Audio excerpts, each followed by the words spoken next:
สวัสดีครับวันนี้เรามาดูพิเศษโลโซในเกมฟรีไฟกันครับนะครับพิเศษโลโซจิตใจเต้นรัวพิเศษครับขอถ่ายรูปหน่อยนะคะพิเศษกลัวกลัวจะไม่สนใจโอ้พิเศษครับใช่ตัวจริงไหมนะพี่ใช่ไหมเนี่ย FC นะพี่เยสพิเศษนะพิเนี่ยเศษโลโซคนดังเนี่ยพี่ร้องเพลงให้ฟังหน่อยเดี๋ยวพี่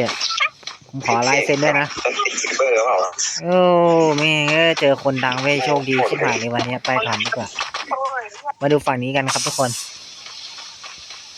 เฮ้ยเฮียเกย์สัตว์เอ้ยแม่งจกขำกันไอ้เฮียไม่เชื่อโอ้ยเฮียฟรีไฟมีแต่เฮียอะไรก็ไม่รู้แต่ไอ้สัตว์พี่สั่งกันชาพี่ไปอ่ะเนาะเป็นขาวเป็นขาวเป็นขาวอ่ะเปิดคลิปดีกว่าเว้ยจบไอ้เฮีย